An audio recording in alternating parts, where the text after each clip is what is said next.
Un homme vient de tomber dans une fosse d'une hauteur de 7 mètres. Les pompiers de Garges-lès-Gonesse sont les premiers sur place. L'ouvrier, il est conscient. D'accord. C'est chez la on zappe pour l'instant. Ouais. Dispositif classique, l'eau de sauvetage. Problème, ils ne sont pas équipés pour remonter le blessé dans de bonnes conditions de sécurité. C'est là qu'interviennent les pompiers du Grimpe, le groupe de reconnaissance et d'intervention en milieu périlleux.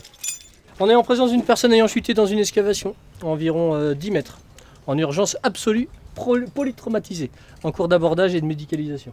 L'objectif, c'est de remonter cette personne qui est en bas d'un bassin de décontation vide, c'est de le remonter en position horizontale et allongée.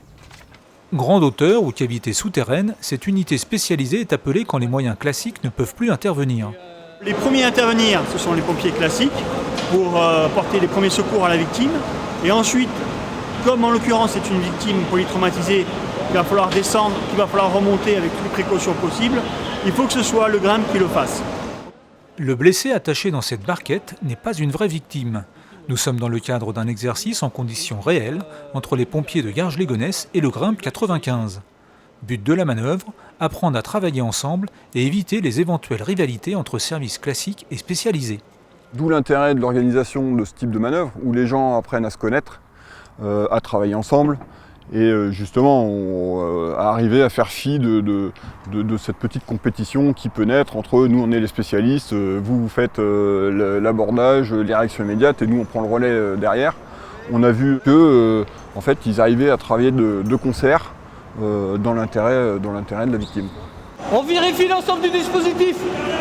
Pour le Grimpe, ces exercices sont importants. Dans le Val d'Oise, ces pompiers d'élite n'effectuent qu'une quarantaine d'interventions par an. Il est donc important pour eux de s'entraîner toute l'année. Pour intégrer cette unité spécialisée, ses membres ont été sélectionnés après de nombreux stages et des tests d'aptitude au travail à grande hauteur et dans des souterrains. Pour devenir Grimpe, un sapeur-pompier doit passer un premier temps d'une semaine de stage pour apprendre à évoluer sur corde. Ensuite, pendant 6 mois, voire 1 an, il va participer à divers entraînements pour progresser tout doucement. Arrivé, quand on considère qu'il est prêt, on lui fait faire 2 semaines de stage. À la fin de ces 2 semaines, s'il a validé le stage, il est sauveteur. Une fois qu'il est sauveteur, ce n'est pas terminé. Tout au long de sa carrière, il va falloir que tous les ans, il fasse au moins 80 heures réparties sur l'année pour ne pas perdre l'habitude qu'il a d'entraînement. Deuxième destination du jour pour le Grimpe, ce château d'eau. Plus de 40 mètres de haut et un bel escalier étroit à grimper sans ascenseur.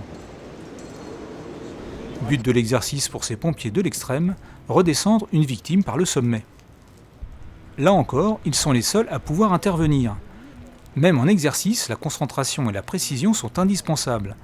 La moindre erreur peut être fatale. À cette hauteur, même pour ces habitués du vide, les émotions sont au rendez-vous. Il y a une part d'adrénaline qui fait partie du plaisir, hein, bien sûr. Bien sûr. Surtout sur des hauteurs comme celle-ci, là, je vous ai annoncé qu'il y avait à peu près 45 mètres de hauteur. Sur le Val d'Oise, c'est très rare qu'on aille à des hauteurs aussi hautes. Généralement, c'est des interventions, des évacuations d'appartements. Et maximum, on va à 8-10 étages, quoi. Donc, ce qui représente maximum 30 mètres, ou la hauteur d'un moyen aérien, quoi. Donc c'est toujours intéressant pour nous de travailler avec. Plus de 20 ans après sa création, le Grimpe du Val d'Oise comprend une quarantaine de pompiers répartis sur les casernes d'Auny et d'Aubonne.